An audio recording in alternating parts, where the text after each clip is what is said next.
Market committee chairman వండాడి Venkateswarlu ఇంటిపై జరిగిన దాడికి మాకు ఎటువంటి సంబంధం లేదని రాయచోటి తెలుగుదేశం పార్టీ అభ్యర్థి మండేపల్లి రాప్రసాద్ తెలిపారు. అధికారాన్ని అడ్డుపెట్టుకుని నియోజకవర్గ వ్యాప్తంగా పలు గ్రామాల్లో అలజడులు సృష్టించి వైకాపా నేతనే అని మార్కెట్ కమిటీ చైర్మన్ వండాడి వెంకటేశ్వర్లు ఇంటిపై జరిగిన దాడికి మాకు ఎటువంటి సంబంధం లేదని రాయచోటి తెలుగుదేశం పార్టీ అభ్యర్థి మండిపల్లి రాంప్రసాద్ రెడ్డి అన్నారు. చిన్నమండ మండలంలో బోయిరెడ్డిగారిపల్లెలోని తన స్వగృహంలో ఏర్పాటు చేసిన మీడియా సమావేశంలో ఆయన మాట్లాడుతూ గత 20 సంవత్సరాల కాలంగా భూదందాలు, ఎర్రచందనం, డ్రగ్స్ స్మగ్లింగ్ వ్యవహారాలలో ప్రమేయం ఉన్న వ్యక్తి వండాడి వెంకటేశ్వర్లు అని, ఆయన ద్వారా నష్టపోయిన వారు వారి గృహంపై దాడికి పాల్పడితే ఆ నిందను మాపై మోపడం ఎంతవరకు సమంజసం అన్నారు. సంవత్సరాల క్రితం తన కుమార్తె వివాహం జరిగితే మొన్న జరిగిన ఎన్నికల్లో తమ పరిధిలోని మహిళలకు చీరలు పంచిన వ్యక్తి వెంకటేశ్వర్లు అని ఎద్దేనా చేశారు. ఈసీలతో ప్రారంభమైన తెలుగుదేశం పార్టీ ఈసీలపై ఎన్నడూ దాడి చేయరు అని గుర్తు చేశారు. కేసులు బనాయించడము, దానికి కొందరు పోలీసు అధికారులు వత్తాసు పలకడం జరుగుతూ ఉందే తప్పక ఏ విధమైన కవ్వింపు చర్యలు అయితేనే, దౌర్జన్యాలు అయితేనే మా తరపు నుంచి జరగడం లేదు. శ్రీకాంత్ రెడ్డి గారికి కూడా నేను ఒకటే చెప్తున్నా, నువ్వు నీతి నిజాయితీగా ఎలక్షన్లలో పోయినావని అడుగుతున్నాం.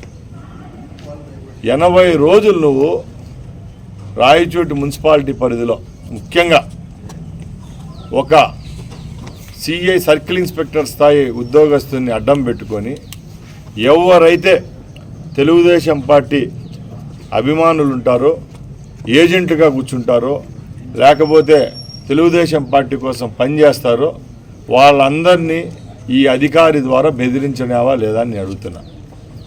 అలాగే అందరినీ కేసుల్లో ఇరికిస్తాం, రేపు మాదే ప్రభుత్వం వస్తుందని బెదిరించినారా లేదా అని అడుగుతున్నా. తప్పు చేసింది నువ్వు, ఆ నెపం మా మీద వదులుతున్నావు. నిన్న కూడా దాడి గురించి నేను ఒకటే చెప్తున్నా, ఈ రియల్ ఎస్టేట్ దందాలో ఎవరైతే భాగస్వాములు ఉంటారో, వాళ్ళ భూములు పోగొట్టుకున్నారో, వాళ్ళు ఈ వెంకటేశ్వర్లు అనే ద్వారా హింసించబడినారు, వాళ్ళు ఏదో పోయి అక్కడ ఆయన ఇంటి మీద ఏదో దాడి చేస్తే అది నువ్వు తెలుగుదేశం పార్టీ అభ్యర్థి నా మీద పెట్టడం నిజమని అడుగుతున్నా. అలాగే అది పక్కన పెట్టి మళ్ళా ఈరోజు ముసలి కన్నీళ్ళు గారుస్తున్నారు, ఏదో బీసీల పైన రాంప్రసాద్ రెడ్డి దాడి జరిపించినాడు అంటున్నా. ఈ ప్రభుత్వంలో బీసీలకు ఎక్కడ న్యాయం జరిగిందా అని అడుగుతున్నా. ఎక్కడా జరగల. బీసీలను హింసించింది, వంచింది ఎవరన్నా ఉన్నారంటే అది కేవలం వైసీపీ ప్రభుత్వమే. అలాగే ఈరోజు ఈ వైసీపీ వాళ్ళ దాడుల్లో ఎందరో అభాగ్యులు ఈ 5 సంవత్సరాల నుంచి కష్టాలు అనుభవిస్తున్నారు. ముఖ్యంగా నిన్న ఎలక్షన్ల రోజు కూడా ఎందరికో ఫోన్లు చేయడము, అలాగే బూతుల్లో ఏజెంట్లుగా కూర్చుంటే లేపేయడము, మీరు మంత ధైర్యం మా ప్రభుత్వంలో కూర్చుంటారని బెదిరించింది వాళ్ళు. ఆ నెపాలన్నీ మా మీద పెడతా వస్తున్నారు.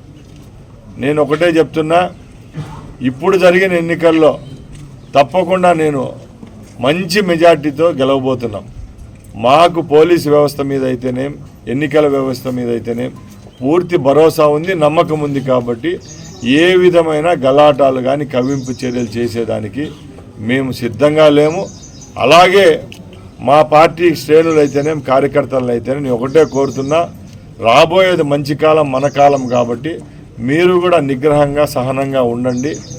4వ తేదీ కౌంటింగ్ ఉంది. ఆ రోజు వరకు ఏ విధమైన ఆవేశాలకు, ఇంకో దానిలకు మీరు గురి కాకుండా ఉండండి.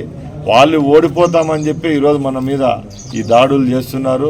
మనల్ని మానసికంగా, శారీరకంగా వాళ్ళు హింసించేదానికి సిద్ధంగా ఉన్నారు. ఎందుకంటే 5 సంవత్సరాలు చేసినారు, ఇంకా 20 రోజులు ఎక్స్టెండ్ చేసేదానికి సిద్ధంగా ఉన్నారు. కాబట్టి ఈ విధమైన కార్యక్రమాలు వాళ్ళు చేసిన కేసుల్లో మంచి వాళ్ళు ఉన్నారు, చెడ్డవాళ్ళు ఉన్నారు. కొందరైతే నిష్పక్షపాతంగా చేసినారు, ఒకరిద్దరైతే అధికారులు అయితేనేం రాయచోటి మున్సిపాలిటీ పరిధిలో అయితే కేవలం శ్రీకాంత్ రెడ్డి కోసమే పనిచేసినారు. వాళ్ళ గవర్నమెంట్ జీతాలు ఇస్తున్నాయి, వాళ్ళు గవర్నమెంట్ ఉద్యోగస్తులని మర్చిపోయి కూడా శ్రీకాంత్ రెడ్డి చెప్పిన పనులన్నీ చేసినారు. ఎక్కడ చూసినా తెలుగుదేశం పార్టీ అభిమానులను ఏజెంట్లు అంటే 15 సంవత్సరాలు రాయచోటి ప్రజలను మోసం చేసిన గజదొంగ.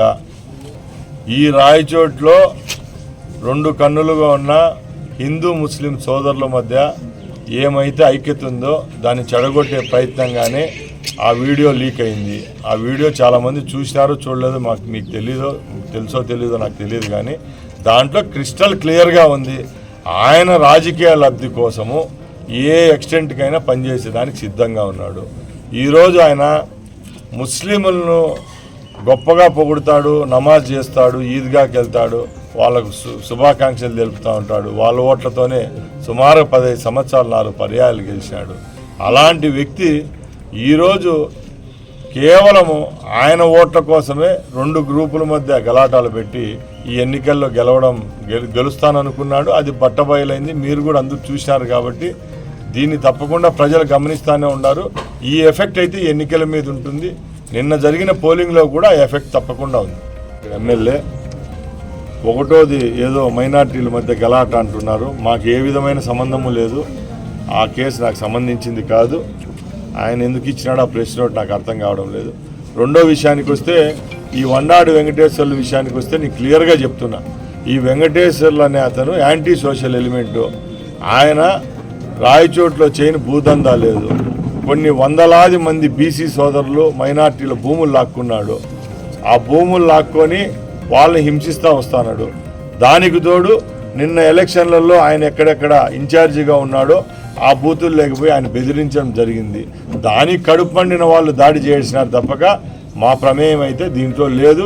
ఇంకోటి కూడా నేను క్లియర్గా చెప్తున్నా శ్రీకాంత్ రెడ్డి గారికి, నిజంగా మేము బాధపడిన ఆక్రోశాన్ని వెళ్ళగక్కునే విధంగా మీ మీద దాడులు చేయాలనుకుంటే ఈ విధంగా ఉండవు. మేము చేసేదానికి సిద్ధంగా లేము. ఎందుకంటే రేపు మేము గెలవబోతున్నాం కాబట్టి మేము శాంతి సహనంగా ఉన్నామని